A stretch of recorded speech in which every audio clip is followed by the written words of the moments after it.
Kevin Jackson Radio Show. Welcome, everybody. Kevin Jackson here. It's the Kevin Jackson Show. I was thinking about truisms, and that became my theme for today's show. Truisms. I was thinking, there's certain things in life that are just so universally true that to fight against them only shows your ignorance. That's kind of the definition of a truism. It's so true. It's like, I don't need to back this up with any fact. It just is what it is. You can train people to think differently, but a truism can be, said or spoken, whatever, however you want to deliver it, and people just go, well, there you go. Truisms are what they are. So let me give you an example of a truism, because I want to talk about some other ones, but I want to give you one that you will go with me on this, no question about it, and it's a racial one. But let's just put it out there. If you're a black guy and you date a white girl, you're married to a white girl, whatever, here's a truism. If she has a black eye, you need to go. You need to just disappear.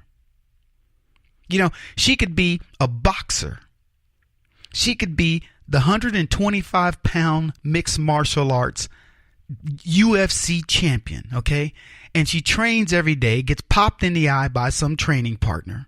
If she gets a black eye from training, you must go.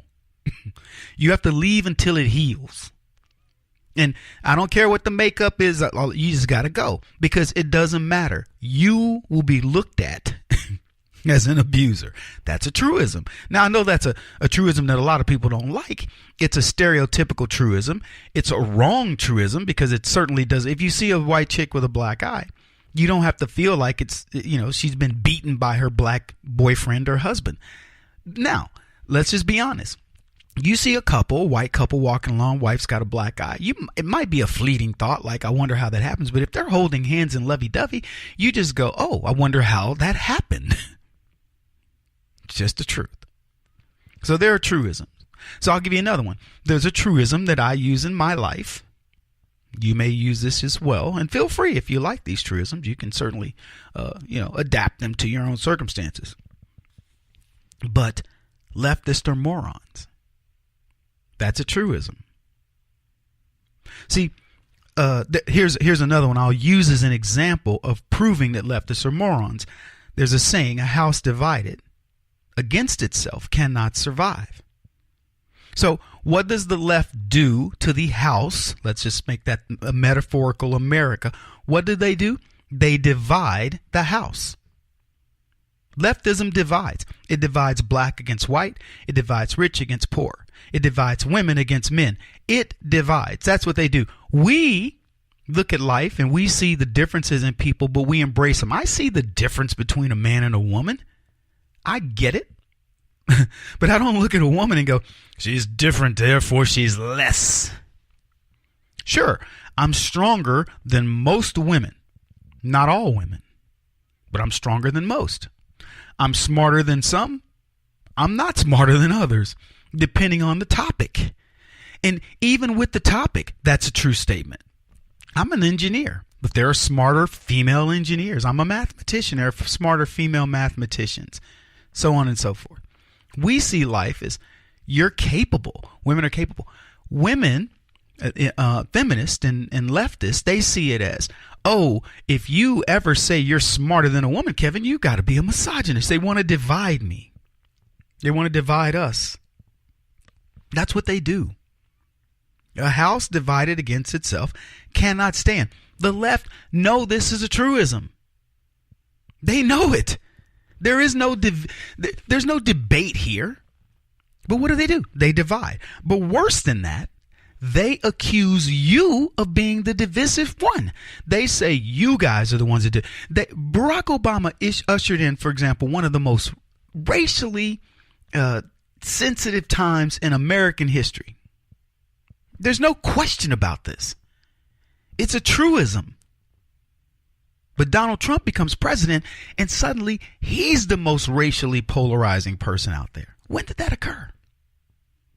It makes no sense, because the truth of the matter is we can look at Barack Obama from the moment he got into office and Gates tried to crawl in through his window and a white cop showed up at Professor Gates' house. Barack Obama started dividing this country along racial lines. Now, he did it earlier when he talked about, oh, people don't want to, see somebody with a funny name, kind of look like me, and he wanted you to focus on color. He wanted you to focus on the difference in his name, the idea, the religion around it, and all the things that were associated with that, because he wanted to divide you.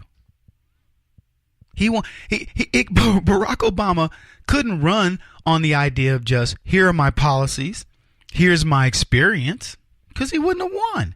If he had said, look, disregard my color and things like that, it would have been over.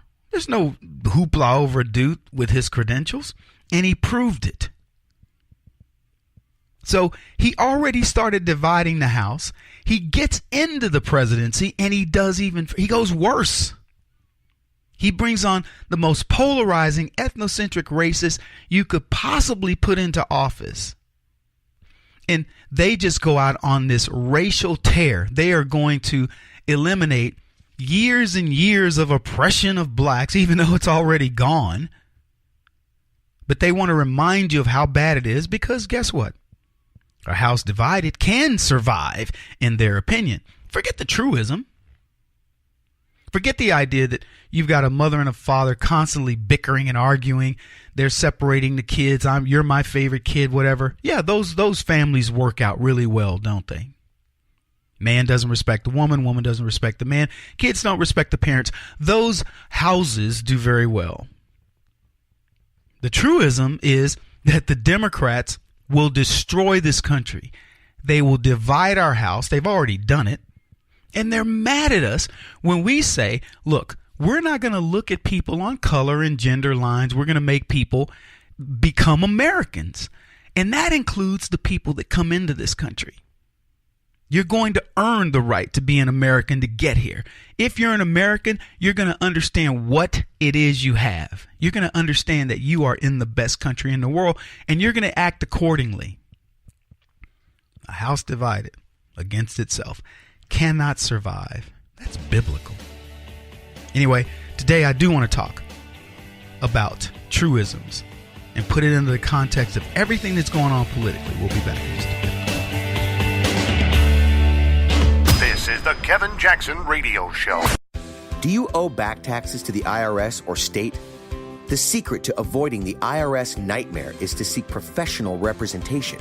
My friends at Security Tax Associates provide the most cost-effective and ethical representation in the industry while helping to avoid seizures, levies, and wage garnishments.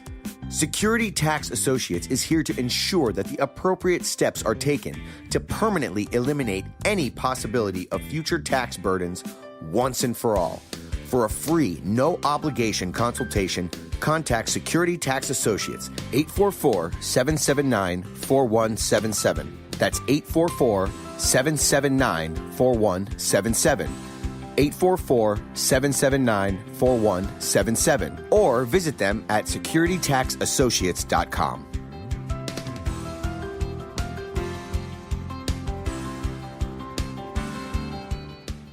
Beth Cook Moranville, author of Closer Than Your Breath, a book of hope. Hope, that wonderful, wonderful four-letter word that you may feel completely out of.